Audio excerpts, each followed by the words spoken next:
안녕하십니까? 안녕하세요.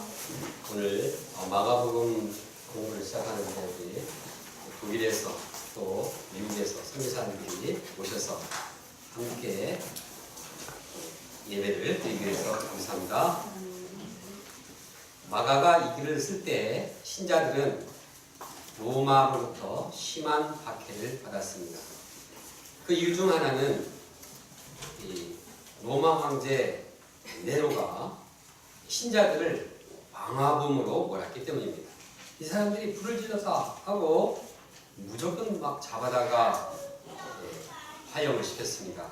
맹수들에게 찢겨서 죽임을 당하게 했습니다. 심지어는 신자들의 몸에다가 이제 그 기름옷을 입혀가지고 불에 태워서 정원의 불로 이렇게 사용하기도 했습니다. 이런 심한 박해와 고난 속에서 신자들은 참 괴로움을 당해야 했습니다. 마가복음은 이러한 고난받는 신자들을 향해서 주시는 말씀입니다. 이런 고난받는 신자들에게 무엇이 진정한 기쁜 소식이었을까요? 그것은 고난당하시고 또 십자가에 죽으신 예수님이 그들의 구원자가 되신다는 사실입니다. 예수님께서 고난받는 그 신자들에게 구원자가 되실 뿐만 아니라 세상 모든 만민에게 구원자가 되신다는 소식이 진정한 복음이었습니다. 그래서 저자 마가는 이제 이 글을 시작하면서 이 제목을 하나님의 아들 예수 그리스도의 복음의 시작이다 이렇게 말하고 있습니다. 그들이 예수님께서 어떻게 구원자 그리스도가 되셨는가? 그것은 하나님의 아들이기 때문에 곧 하나님이시기 때문에 구원자가 되실 수 있었습니다. 다 같이 마가복음 1장 1절을 함께 읽어보겠습니다. 시작. 하나님의 아들 예수 그리스도의 복음의 시작이라. 하나님의 아들, 하나님이신 예수 그리스도의 복음.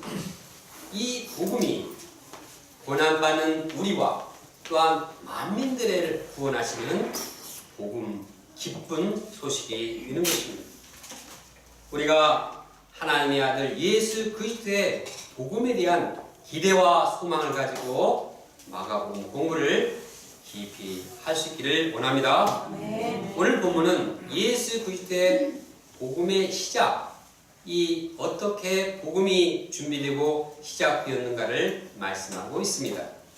우리가 오늘 말씀을 깊이 영접하고 예수 그리스도의 복음 역사를 준비하고 시작하기를 원합니다. 첫째, 길을 곧게 하라 기록된 것과 같이 예수 그리스도의 복음은 즉흥적으로 시작되지 않았습니다. 예수 그리스도께서 새롭게 이 역사를 시작한다고 해서 전에 있던 걸 다 무시하지 않았습니다. 오히려 과거에 예언된 말씀을 붙들고 예언된 말씀의 기초에서 준비되고 시작되고 있습니다. 이사야 기록된 그 말씀을 준비하고 있습니다. 이사야에서는 다음과 같이 말씀하고 있습니다. 보라, 내가 내 사자를 네 앞에 보내노니 그가 내 길을 준비하리라. 광야에 위치는 자의 소리가 있어 이르되 너희는 주의 길을 준비하라. 그의 오실 길을 곧게 하라. 이 말씀의 입각에서 주의 길을 준비하는 사람이 있었습니다. 그는 세례 요한이었습니다.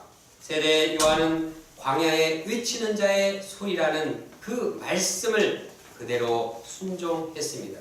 그리고 그 광야 생활을 위해서 낙타털을 옷을 입었습니다. 허리에 가죽띠를 띠고 또 메뚜기와 석청을 모으며 살았습니다. 이것은 세례 요한이 그 이사야 말씀을 붙들고 그대로 살고 순종하는 모습이었습니다.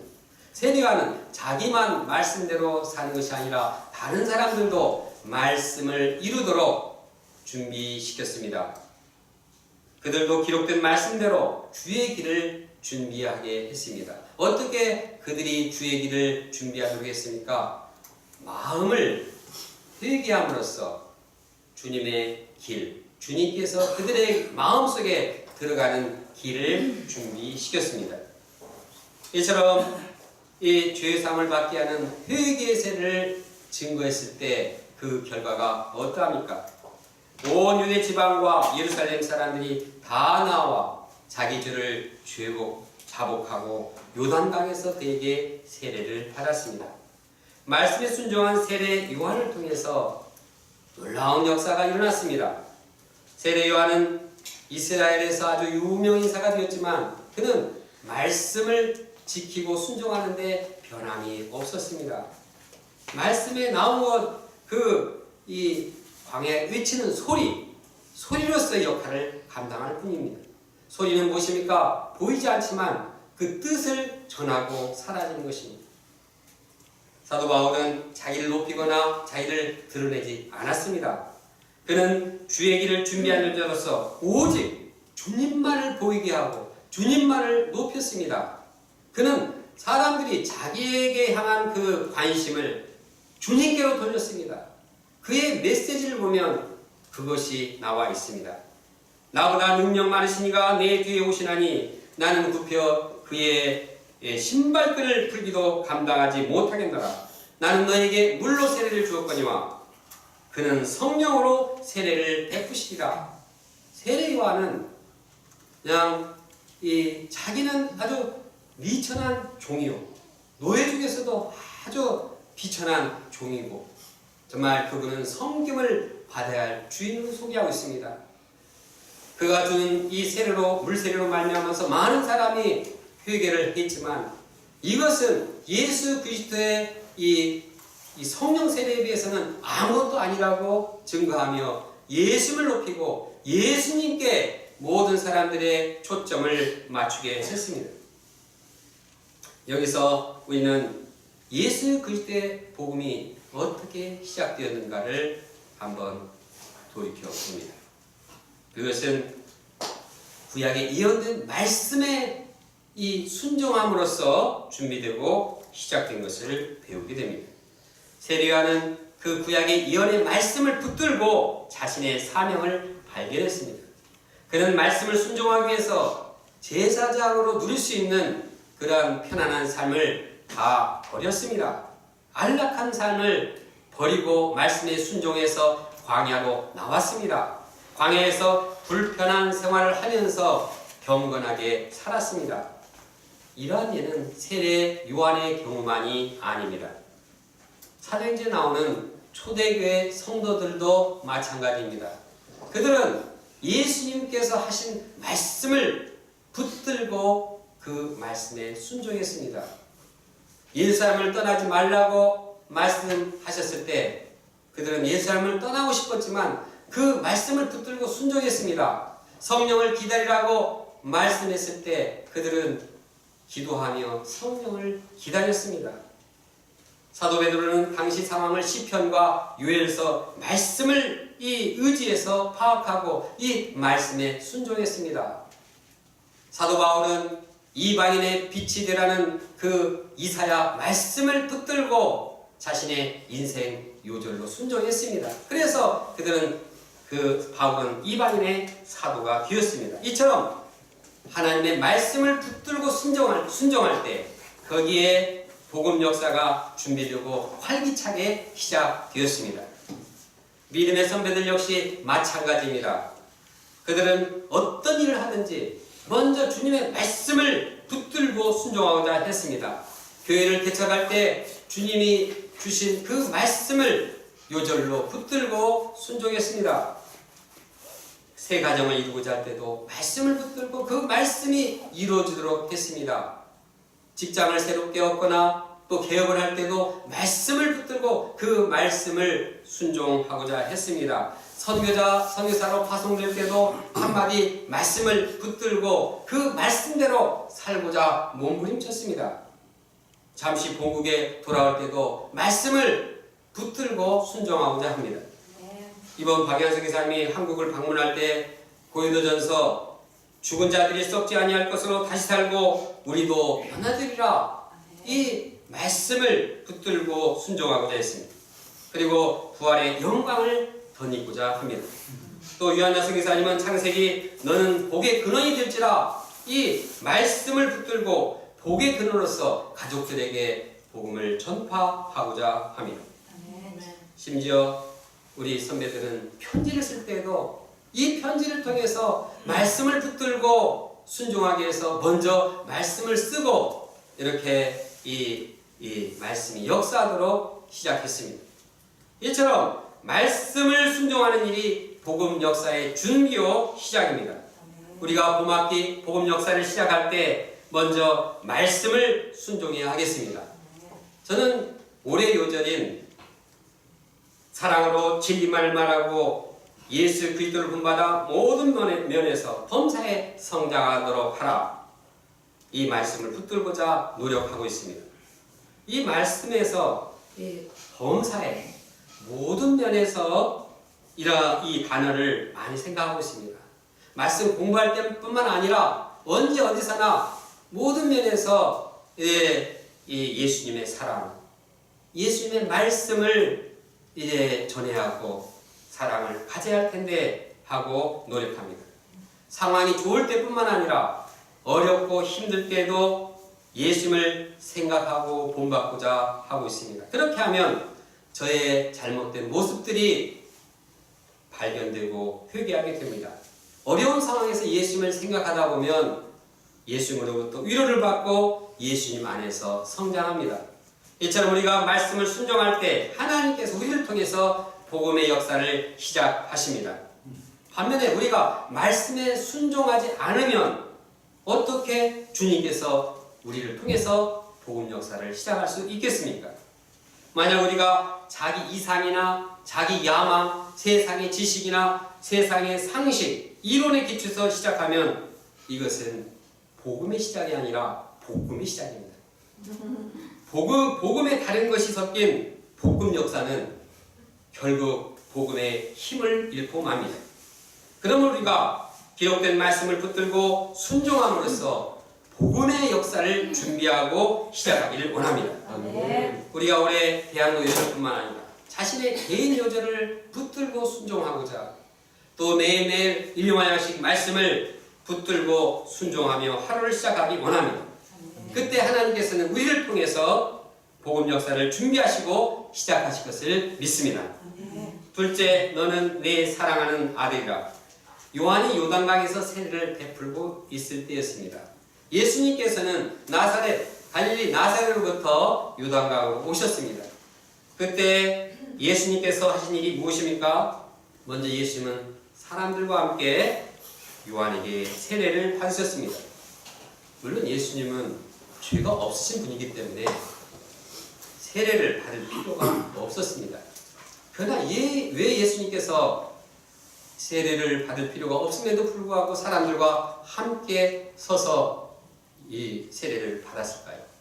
그것은 예수님께서 자신을 겸손하게 낮추셔서 다른 사람들과 동일시하고 그 사람들을 구원하기 위해서였습니다.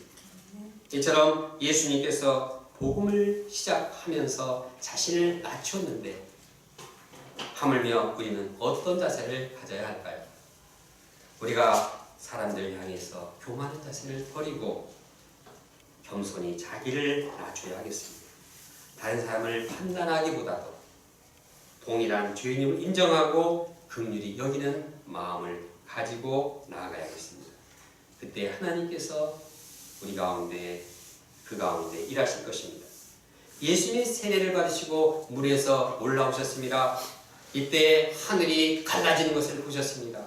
또 성령이 비둘기같이 내려오시는 모습을 보셨습니다. 이 모습은 예수님께서 앞으로 자신의 사역이 어떻게 진행될 것인지 암시하고 있습니다. 그때 하늘에서 하나님의 음성이 들렸습니다. 너는 내 사랑하는 아들이라. 내가 너를 기뻐하노라. 하나님께서는 자신의 뜻을 순종하는 그 아들의 모습을 보고 너무 기뻤습니다. 오늘 은혜자매님하고 아침에 일대를 하면서 부모님이 참 부모님이 원하는 뜻 원하는데 대학을 가면 얼마나 좋아하겠냐. 근데 그거 좋아하는 정도가 아니다.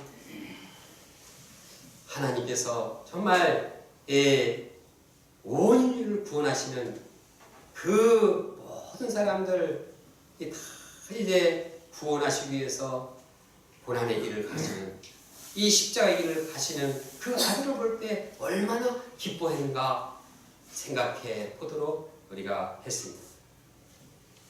당신의 뜻을 순종하기 위해서 이제 자신을 온전히 드리기 위해서 온 인류를 위해서 고난의 길, 십자가의 길을 가시는 그 아들을 볼 때 얼마나 사랑스럽고 얼마나 기뻐하셨겠습니까? 하나님은 이 하나님의 이 뜻을 따라 순종하는 아들을 위해서 성령님과 함께 이제 메시아의 대관식을 거행했습니다. 그리스도의 취임식을 거행한 것입니다. 이 영광스러운 취임식을 통해서 예수님께서는 자신이 하나님의 아들이심을 깊이 확신하게 되었습니다. 내가 하나님의 사랑받는 아들이요 기뻐하는 아들이라 생각했을 때 이제 그 예수님의 마음에는 이제 힘을 얻고 도전할 수 있게 되었습니다. 우리도 예수님은 아니지만 이 사명을 감당하기 전에 하나님으로부터 나의 정체성, 내가 하나님의 사랑받는 자녀다, 내가 하나님이 기뻐하시는 자녀라 생각할 때 우리는 힘을 얻을 수 있습니다.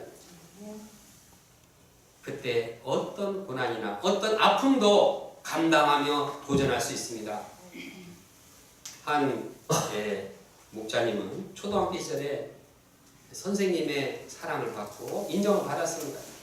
그냥 선생님이 귀엽게 여기는데 또 이 어린 아이는 참 그 선생님의 그 사랑을 알기 때문에 그냥 선생님 짐을 막 끙끙대면서 무거운데 손이 빠지려고 하는데도 다리가 아픈데도 끙끙거리면서 끝까지 옮겼다고 했습니다.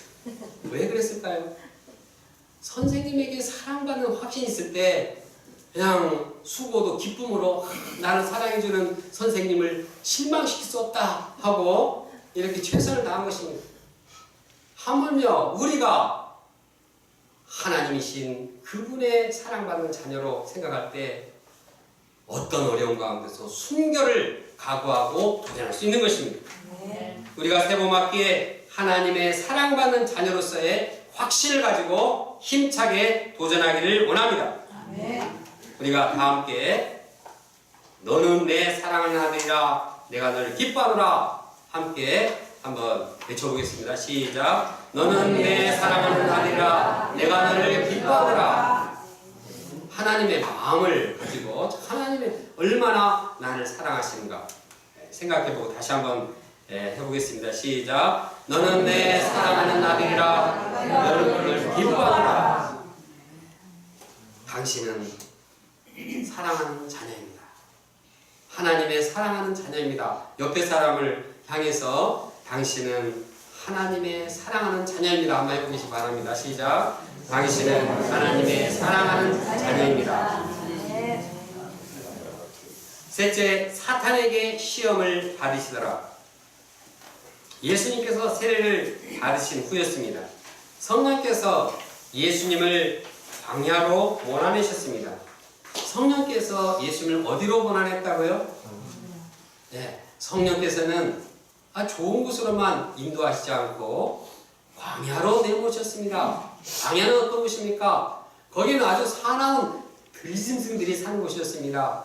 뱀이 있고 아주 여우, 이리, 하이에나, 표범 아주 이러한 야생동물이 이따금씩 출몰했습니다. 또 그곳은 귀신들이 거처하는 그런 장소였습니다. 그러니까 거기에는 사람들이 거처하기에는 너무나 적막한 곳이었습니다. 사람들이 살 수가 없는 곳이었습니다. 그러나 이런 광야에 예수님께서는 성령의 인도함을 받고 가시게 되었습니다. 모든 인간관계를 단절하고 40일 동안 사탄에게 시험을 받았습니다. 예수님은 그곳에서 사단의 시험을 받고 연단되셨습니다. 마가복음은 다른 두 누가복음과 달리 사단을 어떻게 이기셨는가? 첫 번째 시험, 두 번째 시험, 세 번째 시험에 관해서 전혀 얘기하지 않고 있습니다. 왜 그랬을까요? 이것은 예수님께서 사단과의 싸움에 어떻게 승리했는가 보다도 예수님께서는 사단과 싸우면서 자신을 연단했음을 강조하기 위해서입니다. 광야에서 예수님이 사단에게 시험을 받으면서 그 연단만 받는 모습을 보여줌으로써 예수님의 사역이 이후에 어떻게 펼쳐질 것인가를 보여주고 있습니다. 예수님은 오늘 사단의 시험 싸우면서 연단한 것처럼 계속해서 바리새인들 통한 사단의 역사, 이 핍박하는 세력을 이제 싸우는 이 사단과 싸우는 모습이 점점 더 심화되고 있습니다. 예수님께서 사단의 시험을 피하지 않고 연단 받음으로써 앞으로의 복음 역사를 준비하고 시작하신 것입니다. 우리가 복음 역사를 시작하면서 도피하지 말고 부딪혀야 할 일은 사탄과의 시험과 그 싸움입니다. 우리는 광야 같은 환경에서 이제 사단과의 시험을 당할 것입니다. 우리가 사는 곳은 인터넷이 발달되었고 사람들이 많은 곳이기 때문에 광야는 다르지만 영적으로 볼 때는 광야입니다. 얼마든지 사단의 시험, 들짐승과 같이 아주 악한 세력들이 우리를 공격합니다. 그러므로 우리는 이때 사단의 세력을 파악하고 시험을 받게 될 때 이제 그 사단과 싸움을 해야 합니다. 그런데 우리는 그 주적을, 그 우리가 상대할 그 대상을 정확하게 알아야 합니다. 이것을 모르고 사람과 싸우다 보면 계속해서 인간적인 마찰과 갈등에 빠지고 헤매게 될 것입니다. 그러면 사랑하고 독립해야 할 형제 자매들끼리 상처를 주고 또 이제 이 힘을 잃어버리게 될 것입니다. 이는 사단의 시험에 빠져 꼼짝하지 못하게 되는 현상입니다. 그럼 우리는 사람과 싸우지 말고 오직 우리 자신과 사람들 안에 파고드는 이 사단의 세력과 싸워야 하겠습니다. 물욕과 정욕, 미움과 시기심, 열등감과 비교식, 그 내면의 사단의 공격과 싸우며 거룩한 하나님의 자녀로 연단되어야 하겠습니다. 우리가 사단과의 싸움으로 연단될 때 앞으로 사탄과 계속되는 싸움을 감당할 수가 있습니다. 본문을 정리합니다. 고난받는 성도들과 모든 사람들에게 기쁜 소식은 하나님의 아들 예수 그리스도의 복음입니다. 그러면 그 예수 그리스도의 복음이 어떻게 시작되었습니까?